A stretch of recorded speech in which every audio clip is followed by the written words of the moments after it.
expectations for the Jets 2025 rookie draft class, really focusing in on their rookie year. I'll touch on long term, but what can we expect from these guys in the 2025 NFL season? Starting with Membu, obviously he should be the immediate starter at right tackle over the likes of Okafor, Max Mitchell, Carter Warren. And with Membu, it's a very lazy way to put it, but I want him to look the part. Because when I remember Olu's rookie season from last year, like his games at left tackle, I don't remember how many sacks he gave up. I'm sure I could look up his PFF grade. Same thing for AVT, his rookie year at right guard. I don't know. There's not a lot of good counting stats for offensive line like there is something like wide receiver. But AVT, his rookie year, looked the part. We're like, all right, this is an offensive lineman worth taking in the first round.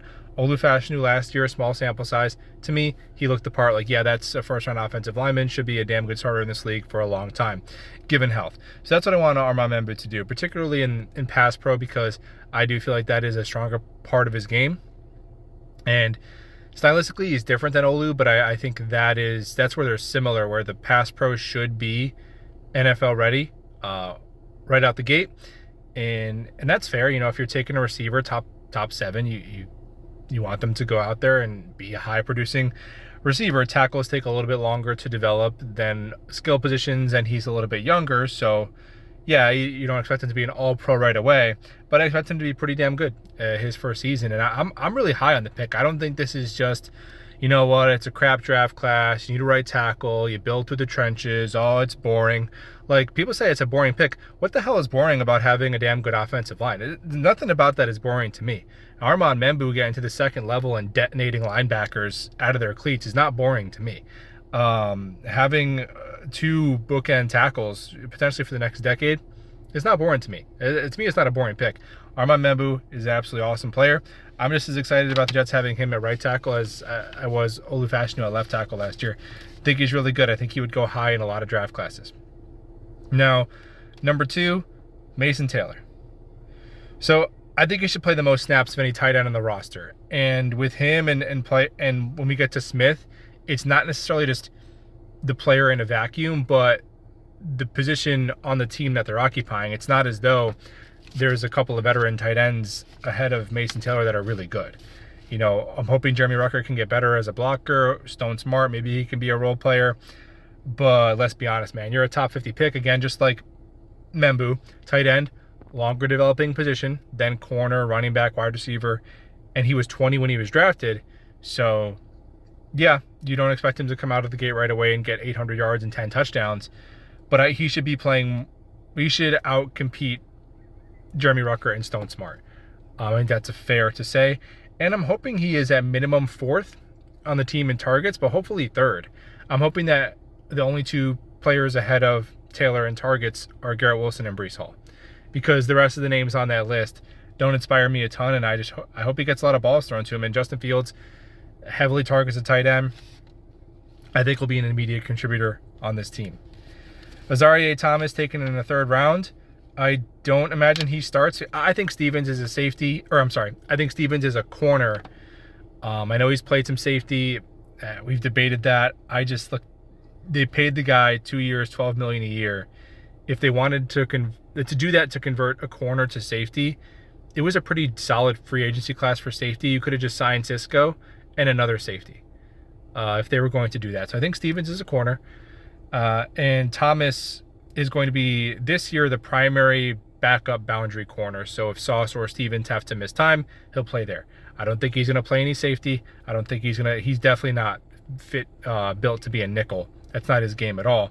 So primary backup boundary corner, I think he'll probably play some special teams. And then even in dime, they'll probably go with someone more versatile like Moore or Oliver. So I don't expect him to be heavily used in dime. I just think he's probably not going to get on the field a ton unless there's an injury at corner. And then he is taken in, top 75. So obviously this is a player that you should expect to be a starter by halfway through their rookie contract. We need that. Since Jordan Jenkins, baby, has there been a 3rd-round starter taken by these New York Jets? Let's get one in AZ Thomas, but I'm not expecting that to be the case year 1. Now, if they didn't sign Stevens, I think you could throw him out there and whatever. Like, you'll deal with the growing pains for sure. But the Stevens is, are you going to put a I think Stevens would have to play really, really bad, and AZ Thomas would have to light the world on fire, like in practice and camp, for them to bench a $12 million corner. So it'll be Stevens until it's not. Now, with Arian Smith, I mean, number one, active every week. Okay, I don't want to do with Malachi Corley being he's a third round. I think Malachi Corley was like a top 65 pick, almost a late second round pick, and was inactive over just roster bubble guys. So let's start active every week and playing wide receiver snaps every week. So not just active for special teams. Other than that, in terms of how many yards, where he is in the pecking order, I don't have much expectations for him his rookie year. I think moving forward, like looking at 2026, like the minimum should be, can Corley and Smith be wide receivers 3 and 4 by 2026? So at least you're going into 2026 with just needing a wide receiver 2 and not needing to start over from scratch outside of Garrett Wilson. Obviously, you'd like them to be higher. You'd like a 2 and a 3 from picks taken in the 3rd and 4th round. I'm just saying, like, what is the minimum expectation you could live with? And that would be at, like, can they be the 3 and 4 by 2026? This year, I'm not really sure what to expect. Now, he could pop, and it's just, there's a lot of, outside of Garrett Wilson, I don't know how to rank the guys. Corley, who the heck knows? It's almost like he's a rookie again. Smith, I have no idea. I still haven't gotten to Smith's film. Just seen some highlights, a couple of cut-ups, analytics. Obviously, we know he's had a drop problem. We know he's very fast. So with Smith, I will say, I guess he does bring that element of deep speed to where if you have a niche skill that is really lacking in the wide receiver room, maybe that gets you on the field. It's like if you're in the NBA, if you're a really good three-point shooter, if you can't do much else, you still might find your way into an 8-man rotation because you have a very specific skill set. So maybe that's his pathway to some playing time. But he should be active every week, and he should get I don't care if it's 7-8 snaps at wide receiver. We can't go down the hole of a mid-round pick not being active, especially this year because like last year we had Devontae Adams and Mike Williams on the team. There's not enough talent at wide receiver for him not to be involved at all. Now, Malachi Moore. Again, this is more of a referendum on the players we already have than, like, again, if he was a backup because we had even like a Jordan Whitehead level of strong safety, then fine. But I think Malachi Moore, who's going to be 24 years old when the season starts, I expect him to be better than Tony Adams, honestly. So I think he's a pretty high floor player who maybe, like, right when he plays, he's a decent starter. And he doesn't get way better than that because he's a little bit older and because the traits aren't crazy. He had 5 college seasons, a ton of experience, a ton of snaps. So can he be a below average starting safety year 1?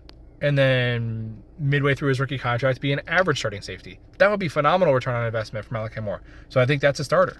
So I think you're looking at 3 immediate starters in the draft class, which is pretty good. Maybe not the positions you wanted, but that's pretty good. I would say. When's the last time we did that without having a bunch of, very high picks? I can't really remember. Okay, and then finally with Kiko and Barron. With Barron, I'll start at the edge again, active every week, playing edge snaps every week. Maybe he's the 4th edge, maybe he's the 5th edge, maybe he's playing 7-8 snaps a game, whatever. But look, Watts and McGregor and Taylor were active and on the field last year, right, as UDFAs, and it's not like the defensive line got a bunch more talented, so maybe he's edge 4, whatever the case may be, but again, active and playing some reps every week as a 5th round pick. How many sacks can he get? I don't know, whatever, 1.5, no expectations there, but on the field and playing. And then Kiko, it's tough to say. Like, that's the one where I don't have any expectations for him. I really don't. I mean, maybe if they go 4-3, I mean, I guess he could be the 3rd linebacker. He could beat out Zaire Barnes, Chaz Surratt, McCrary Ball.